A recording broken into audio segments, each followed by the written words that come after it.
12월 23일 말씀 묵상하겠습니다. 함께 기도하겠습니다. 하나님, 우리에게 하나님의 말씀을 주셔서 감사합니다.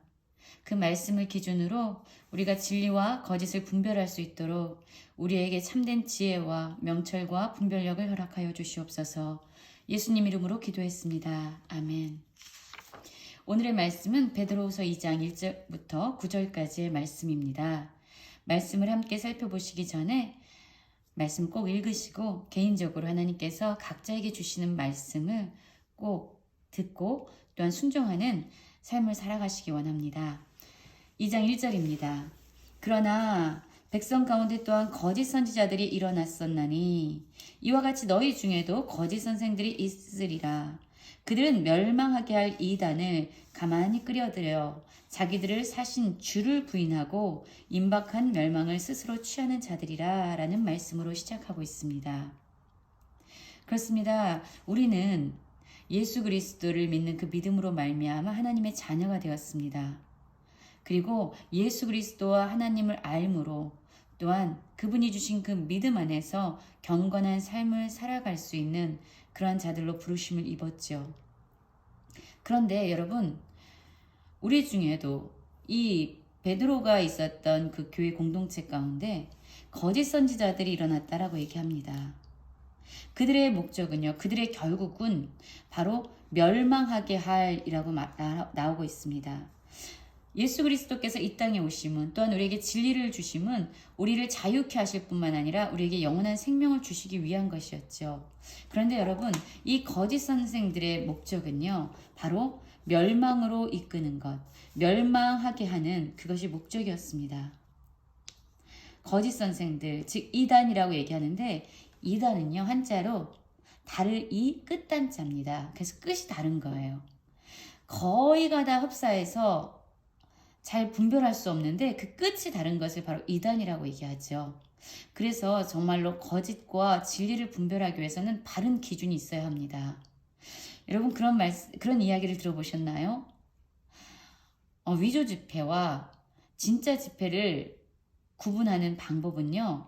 어떤 게 위조 지폐지? 라고 이야기하면서 위조 지폐를 계속 만져가면은요. 뭐가 위조고 뭐가 진짜인지를 알지 못한대요. 이것을 구분할 수 있는 방법은요. 진짜만 계속 손으로 만지는 겁니다.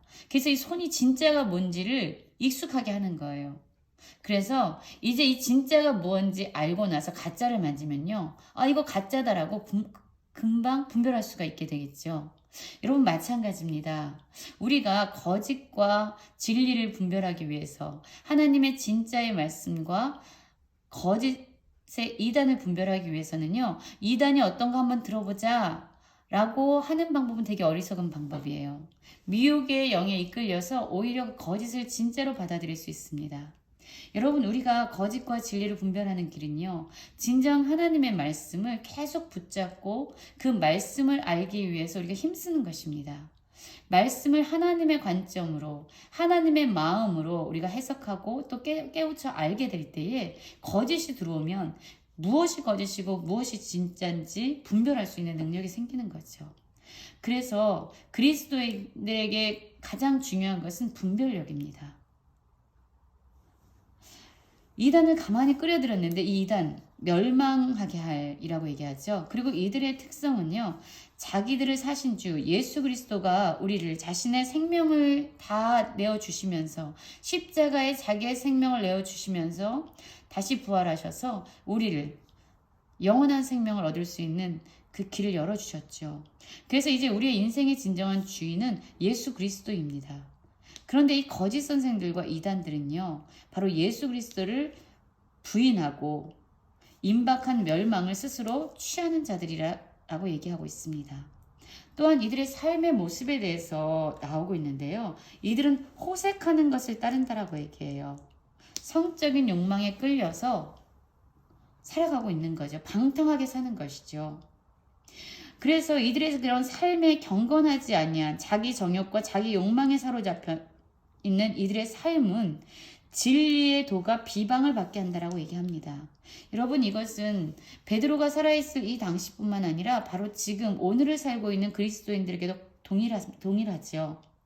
우리가 하나님의 말씀을 기준으로 거룩한 삶을 살지 않을 때, 우리가 세상의 정욕과 자기 욕망에 끌려서 방탕한 삶을 살아갈 때, 여러분, 세상 사람들은 진리를 붙잡고 있는 많은 그리스도인들 뿐만 아니라 하나님의 이름을 욕되게 하는 결과를 가져옵니다.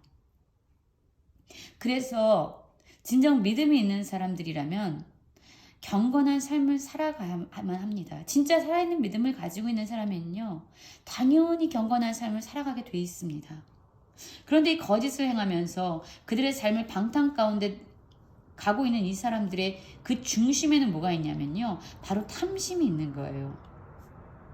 그리고 이 거짓말로 그들이 원하는 것은요, 정말로 그들의 메시지를 듣고 사람들을 살리는 것이 아니라 바로 그들이 이득을 얻기 위해서 성도들에게 거짓 메시지를 심어주고 자신의 이익을 챙기고 자신의 탐심을 만족시키고 있다는 겁니다.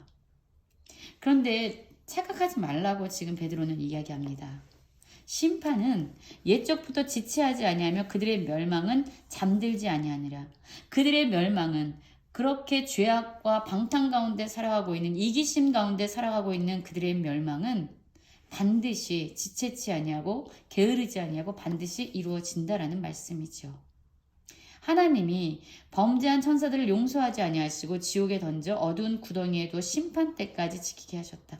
하나님은 반드시 이 세상의 악에 대해서 심판하신다라고 다시금 베드로는 말하고 있는 것입니다.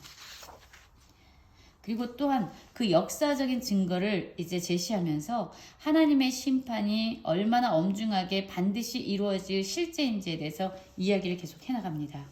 옛 세상을 용서하지 아니하시고 오직 의를 전파하는 노아와 그 7 식구를 보존하시고 경건하지 아니한 자들의 세상에 홍수를 내리셨으며 라고 얘기하고 있죠. 여러분, 우리는 노아의 심판을 노아 때 홍수로 심판하신 하나님을 기억할 것입니다. 노아가요 120년에 걸쳐서 방주를 짓죠. 많은 사람들이 그것을 보았습니다. 많이 조롱하고 비웃었어요. 정말로 어리석은 일을 하는구나. 그러나 노아는 방주를 지으면서 끊임없이 그들에게 말하고 있는 것입니다. 하나님의 심판은 임한다. 반드시 임할 것이다. 그러나 모두가 노아의 그 이야기, 그의 삶으로 드러내는 하나님의 심판에 대한 경고를 듣지 않았습니다. 결국 하나님께서 물로 세상을 심판하실 때 노아와 그 7 식구만 보존하시고 나머지 모든 사람들은, 이 세상의 모든 것은 물에 잠겨 심판을 받게 되죠. 소돔과 고모라도 마찬가지였습니다. 이 악한 성, 이 가운데서 저질러지는 죄악 때문에 하나님께 울부짖음이 크게 상달됐죠. 그래서 하나님께서는 이제 그 소돔과 고모라를 멸망하러 가시지요.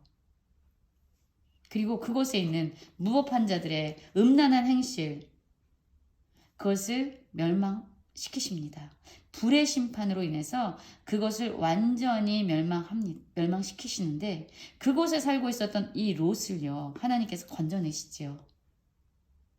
하나님께서 아브라함을 기억하시고 또한 롯을 기억하셔서 이 롯을 그 불의 심판 가운데서 건져내십니다.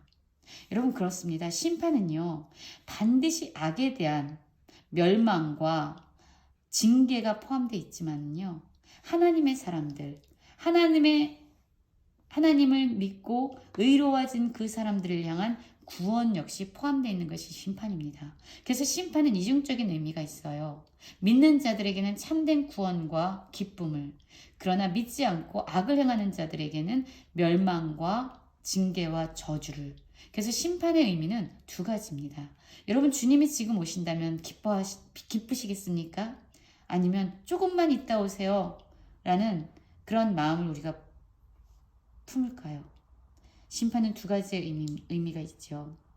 그래서 하나님은 심판을 통해서 모든 것들을, 경건치 아니하는 것들을 멸망시키시지만 의로운 사람들을 구원하십니다. 그래서 9절에도 이렇게 나옵니다. 주께서 경건한 자는 시험에서 건지실 줄 아시고 불의한 자는 형벌 아래에 두어 심판날까지 지키시며 라고 말씀하고 있습니다. 여러분, 이 베드로가 편지를 쓰고 있는 이 교회 공동체는요, 거짓 선지자들이 들어왔습니다. 하나님의 말씀이 아니라 거짓된 메시지를 가지고 와서 이 믿음의 사람들을 지금 미혹하고 있는 거예요. 하나님의 심판은 없다. 예수님은 재림하지 않는다. 그러니까 너희들의 정욕대로 너희들의 원하는 것을 다 누려라 라고 얘기하면서 그들을 멸망의 길로 인도할 뿐만 아니라 그들은 그 거짓을 행하는 이유는 그들의 정욕과 탐심을 위해서라고 얘기하고 있습니다. 그러나 베드로는 분명히 얘기하고 있죠. 하나님의 심판은 반드시 임할 것이고 그리고 그 심판을 통해서 악한 자들을 멸망하실 것이고 의인들을 구원하실 것이다. 그러니까 그 심판을 두려워하면서 하나님의 말씀대로 믿음을 붙잡고 진리를 붙잡고 끊임없이 경건한 삶을 살아가라 라고 도전하고 있습니다. 거짓과 많은 혼돈의 소리가 있는 이 세상을 살아가는 우리 역시 말씀을 붙잡고 참된 분별력으로 거짓에 미혹당하지 않고 오직 진리의 말씀을 붙잡고 경건한 삶을 살아가는 모든 성도님들 되시기를 간절히 기도합니다.